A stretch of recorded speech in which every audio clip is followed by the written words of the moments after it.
Hey, this is Miss Cooper, and we have our summary review. And I'm not going to go through each item on this list. I'm going to kind of talk about each chapter. There are 16 chapters in this book, and everything is listed. So you want to go back and go to your documents for those chapters. But chapter 1 dealt with the age of absolutism. We were talking about that ideology of the divine rights of kings and what they got to do because they were kings and why people got sick of it. Okay, there was a war in that chapter, the 30 Years' War. You make sure you know who are the parties involved, why are they fighting, and who won. Chapter 2 dealt with the Enlightenment thinkers, a whole lot of people on there that were talking about new ways of thought. An important document in Chapter 2 was the Magna Carta. It influenced the Constitution, the United States Constitution. There was a huge document from Mary Wollstonecraft, who was advocating for the rights of women. Then there was the Declaration of Rights and Grievances. Um, yeah, Chapter 2, lots of names. Remember, with a name, did they say something? Are they associated with a quote? Did they do something? Did they help with an industry?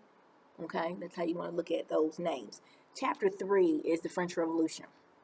Lots of things going on right there. We've got the storming of the Bastille. You've got the first, second, and third estate. Know what state was responsible for what. Okay. Then we talk more about Napoleon in general, how he comes to power, where he's born, how he dies, where he dies, rather. And then there's chapter 4, 5, and 6 that deal with the Industrial Revolution. Actually, through 9 deal with the Industrial Revolution specifically. But chapter 4 introduces it. You had a lot of names, people that were helping with the pottery industry, people that were helping with the railroad industry, people that were helping with the better process of making steel, people were helping with the assembly line. Okay, so you have lots of names that are associated in that chapter 4, inventions, the spinning jenny. Chapter 5 also dealt with the Industrial Revolution, but we talked about that art form, Cubism and Impressionism and Naturalism that was there, that group of people called the New Elite. We talked about a few pieces of legislation, the Factory Act and the Mines Act. Please make sure you've got your dates straight for both of those. The Mines Act is 1842, and that talked about people working underground, women and children working underground. And then the Factory Act is 1819, and that was talking about not having children, pretty much, working, okay, at 6 and under, okay, yeah.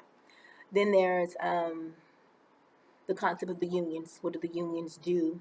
Socialism and communism are mentioned in Karl Marx and Frederick Engels, those guys that were responsible for an important document called the Communist Manifesto. Make sure you're familiar with those two gentlemen. And if you have to Google on your phone more stuff because you don't have your notes or you lost them or whatever, Google the Communist Manifesto so you can kind of at least be familiar with it. Chapter 6 dealt with also the Industrial Revolution, but we were looking into India and looking at the Ottoman, or Middle East rather, and India. The Ottoman Empire, that was the majority of what Chapter 6 dealt with in Suleiman. Okay, things were doing really good until Suleiman dies. Leadership plays a major role. Chapter 7, we moved into Asia and we were talking about the Boxer Rebellion and the concept of Europeans coming in trying to trade with Asia in a forcible manner, because we were talking about imperialism. We had the Opium Wars in that chapter. Chapter 8, we talked about World War I. Make sure any war, you know who were the parties involved, why are they fighting, and who won, or how did it end? Because some situations end in a ceasefire or an armistice, and some end in an actual treaty.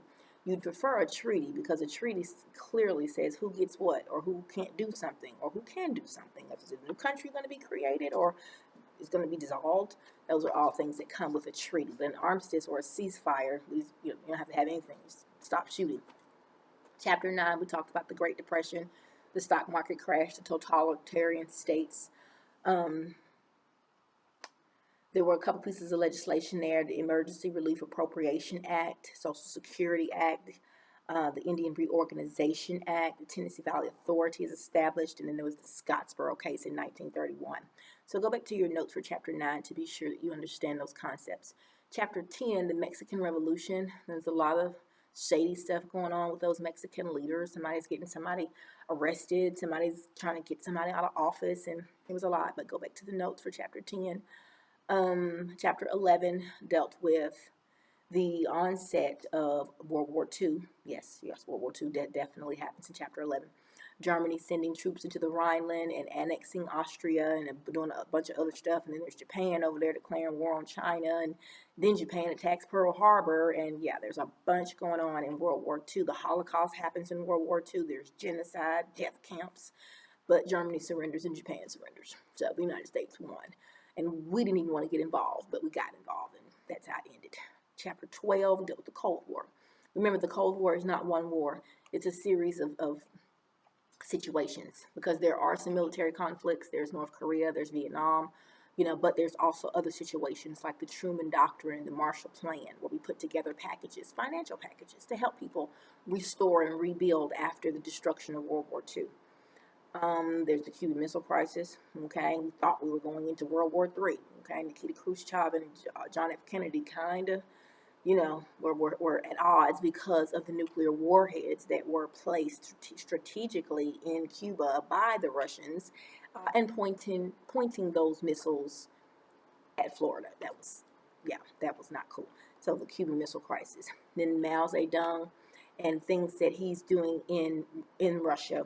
Not Mao Zedong in Russia. Mao Zedong is in China. Mao Zedong is in China. Joseph Stalin is in Russia at the beginning of the Cold War. When we end World War II, Mao Zedong is the leader. We got through Sun Yat-sen, we got through Chiang Kai-shek, and those guys would have been pretty good leaders in those areas, but didn't really work out.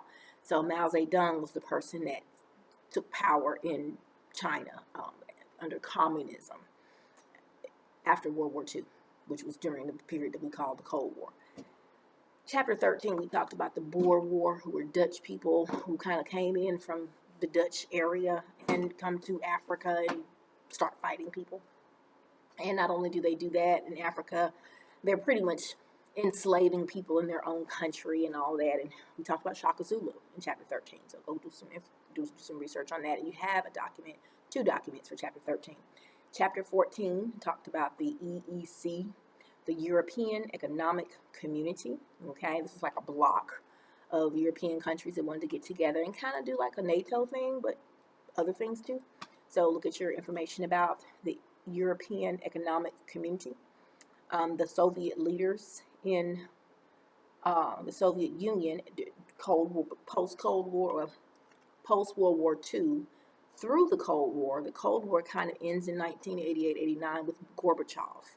But from Vladimir Lenin, Joseph Stalin. I wish I had my paper. Vladimir Lenin, Joseph Stalin. I want to say Nikita Khrushchev comes after him. Or maybe it's Leonid Brezhnev. No. Khrushchev, Brezhnev, Gorbachev. But look at your list. So the point is, Vladimir Lenin was early. Okay, he's before Stalin. So remember, Stalin's in at the end of World War II. Stalin's in kind of a little bit into the Cold War, and then we're into some new people. But those were the names on that paper I gave you. Brezhnev, Nikita Khrushchev, Joseph Stalin's names on there. But then there's Gorbachev, that's on another paper. But he's the one that kind of gets a Nobel Peace Prize. He's the one that kind of, is the last straw for the Soviet Union. Under Gorbachev, it just totally disintegrates.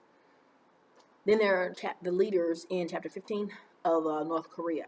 Okay, so you got Kim Il-sung is that first guy. Okay, and then you have Kim Jong-il. Okay, and then you have Kim Jong-un, and that's the current guy. Kim Jong-un is the current guy in North Korea, all communists. And chapter 16 is the rise of ISIL, the terrorists. And there are two names for them. It's ISIL and ISIS. And there's definitely a breakdown of the abbreviation so that you can know what those letters stand for. And then there's the euro, the form of currency that came about as a result of the formation of the European Economic Community. So that's your whole book. Okay? That's your whole book. You guys have been great. Any parents that are watching this, I appreciate everything that you all have been doing. This was difficult for all of us. None of us knew how to handle this, the pandemic and everything. But we did it. We did that. And look where we are, right here at the end of the semester. And many of you are doing an amazing job. And so I appreciate your hard work and your effort. And please, please, please keep in touch with me if you need to ask questions about next semester. If you have concerns about anything, TJ Cooper at jmcss.org. There is also a Google Voice number that I've given all of you. It's a 901 number. Please go back and look at your paperwork, and you can use that number if you need to. Don't prank my phone call. I will change the number immediately if you do that. But if you are a sincere student or parent and you're trying to get some information, use that number, okay, and reach out so that we can help you. We want to help you, okay? So thank you for everything that you've done, and we appreciate you. Peace and love. Until next time.